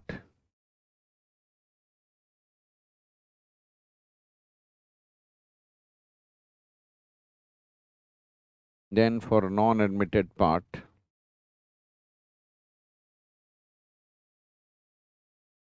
summons should be issued. Then for non-admitted part, summons should be issued. For non-admitted part, summons should be issued. Is this clear? For non-admitted part, summons should be issued.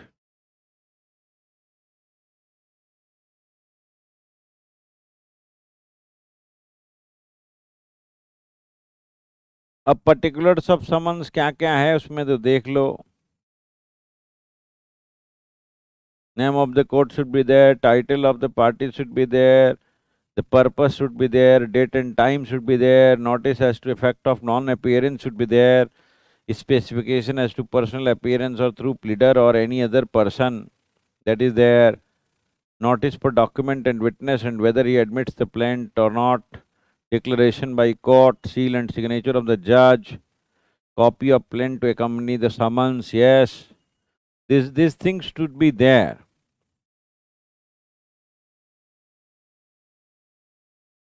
Can summons be issued to this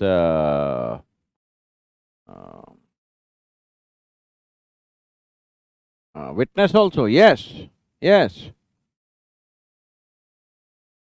Can summons be issued to witness?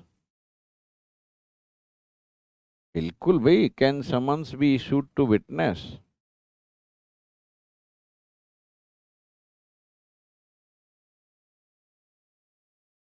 Yes.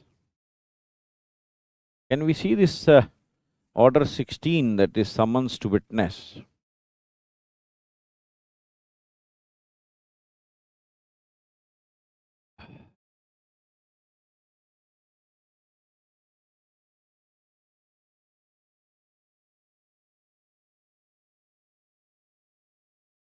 Summoning and attendance of witness. Can you see this?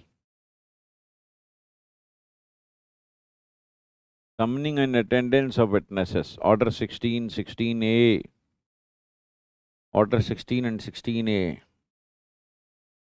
And even in the provision of sections, can you see this?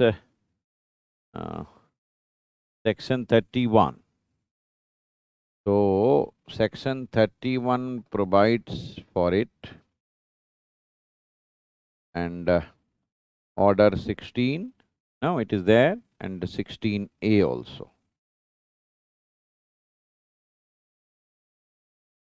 The provision is shall apply to summons to give evidence or to produce document or other material object. Section 31 says to give evidence, to produce documents,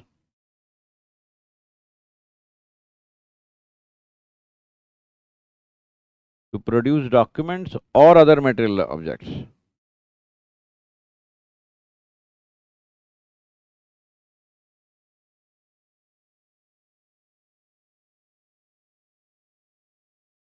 To produce other material objects.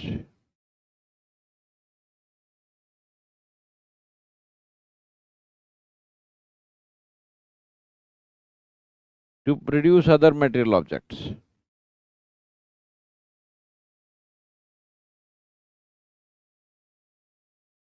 Can summons be issued to witness?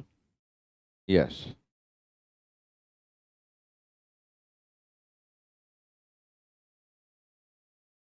Yes. Yes, it can be issued to witness. No doubt? Let us proceed further. So, we are required to address various questions.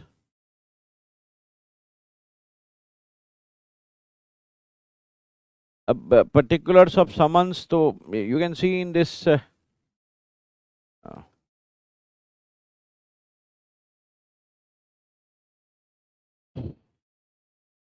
summons for settlement of issue. Can you see Appendix B, process, summons for disposal of suit, summons for settlement of issue. See Appendix B, process. Now, see Appendix B, my dear friend. Appendix B in your barrack towards the end. Appendix B, Appendix B, Appendix B in your barrack.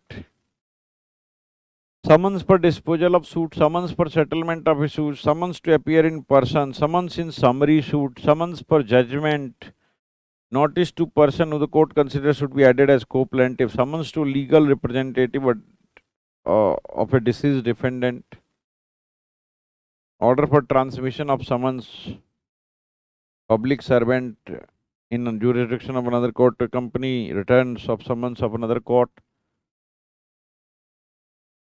notice to defendant, summons to witness, number 13, proclamation. So there are various forms.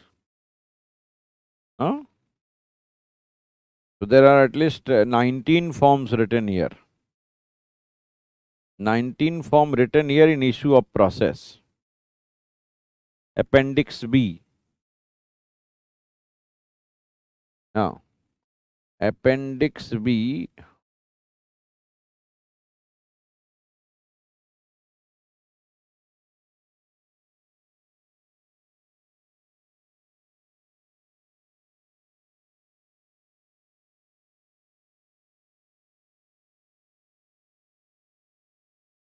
Appendix B. Can you see this Appendix B?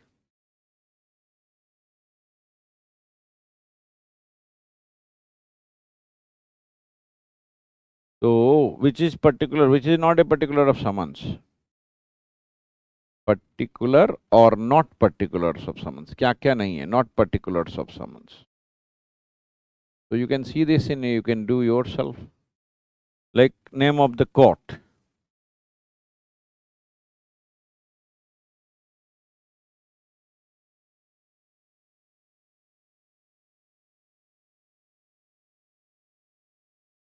कौन सा court issue किया? Then name of the parties, name discretion plays in residence. Yes,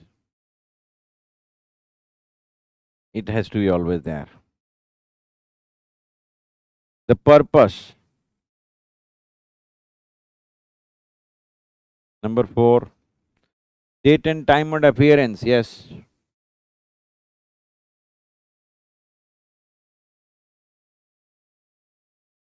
Then notice as to effect of non-appearance.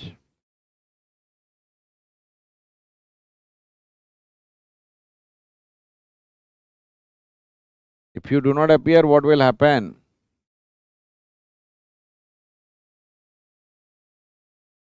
A specification as to personal appearance or through pleader or any other person.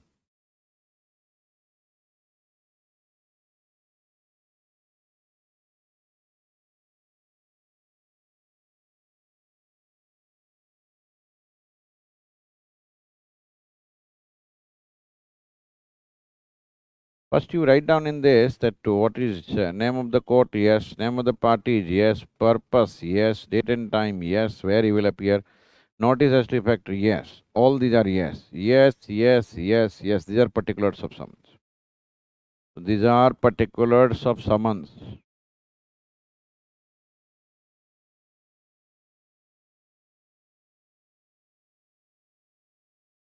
These are particulars of summons. Specification as to personal appearance or through pleader or any other person.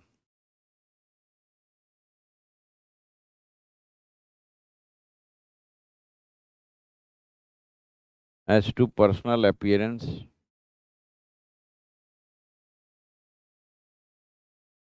specification as to personal appearance or through pleader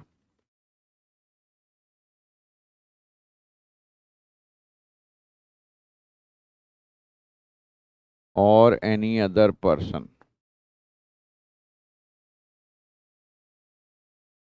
Order 5, Rule 3, yes. And Appendix B. Appendix B I have already shown you.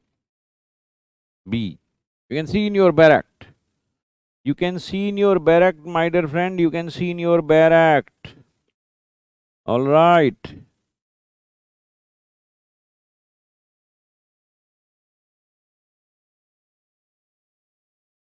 And here also order 5 rule 3 court may order defendant or plaintiff to appear in person.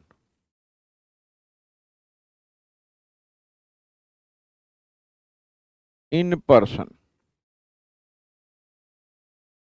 In person.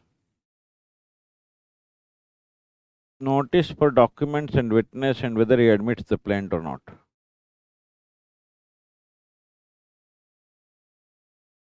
Notice for documents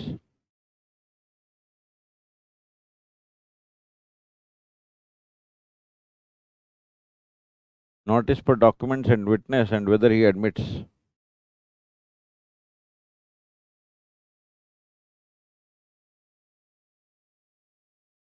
Plaint or not. Yes. Yes.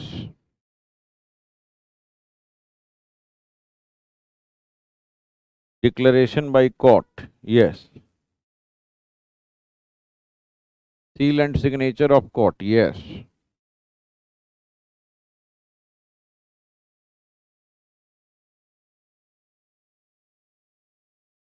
Copy of plaint to accompany summons. Yes.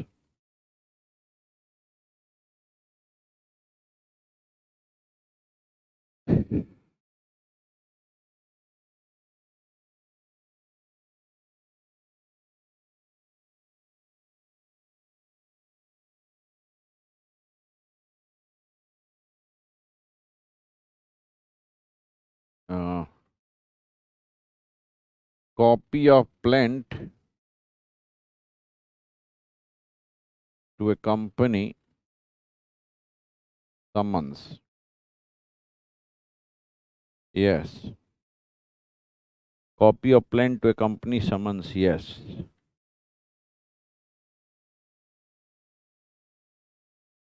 In summary suit, even documents have to be sent. You can see in Order 37,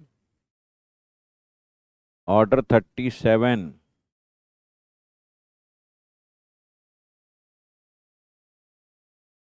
Order 37 summary procedure. No? Summons shall file in appendix in such form as the from time to time be prescribed. So in that case, even as it is summary suit, so we also have to send the document. We'll see this later on, don't worry.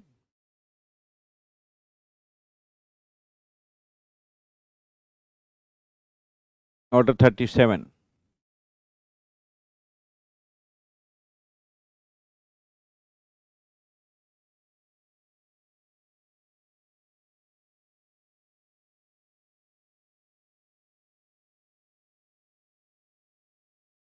Documents also.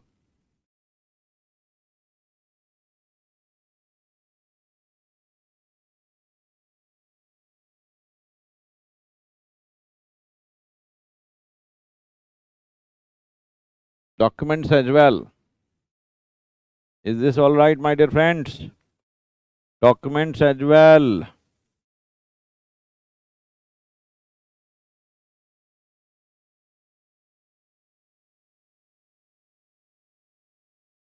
Now, then see, there are various provisions in section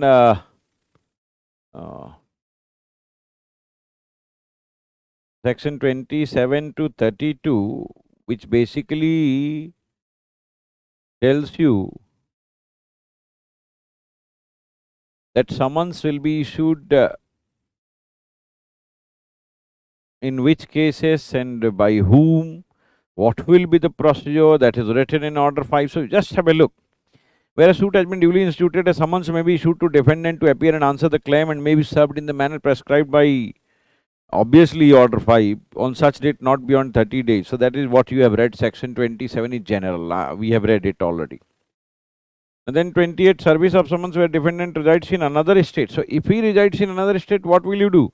So it says summons may be sent to service in another state to such court and in such manner prescribed by rules in force in that state. So you will send it to that court and in that manner as it is prescribed.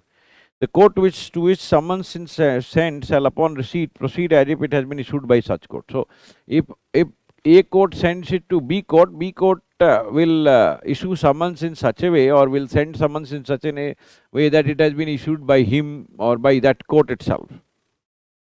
And shall then return the summons to the court of issue together with the record. And then what will be the duty of that court? That court will send the summons to the original court and along with that every proceedings also which is there. All right, this is quite administrative, nothing great. Where language of summons sent for service in other state is different from the language of record referred to in subsection 2, a translation of the record. So this is what is now administrative things, that if there may be now Delhi is sending summons to Tamil Nadu.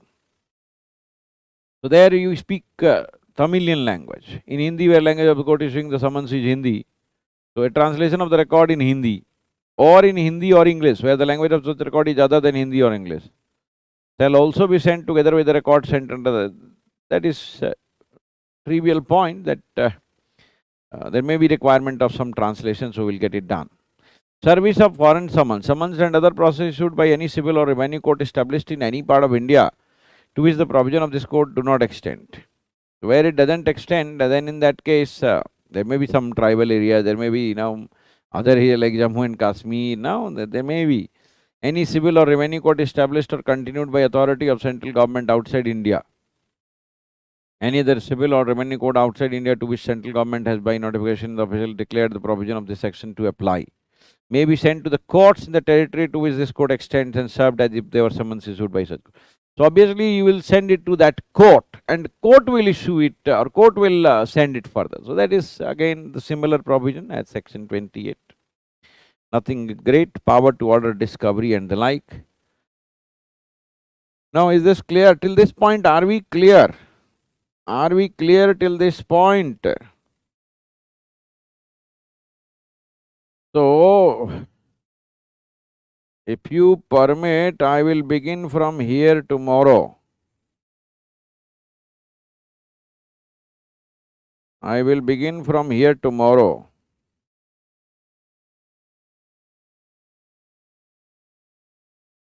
If you permit, I will begin from here tomorrow. Is this all right? Summons. Then we'll talk of appearance of the parties, written a statement and set off. See, after summons, obviously the party will come with the written statement.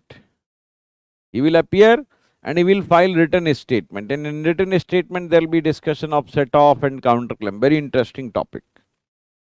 Very interesting topic. By the way, you start solving the question, please. You start solving the question of Order 2, Rule 2, Order 7, Order 4, Jurisdiction, Section 9. You solve all these questions, please.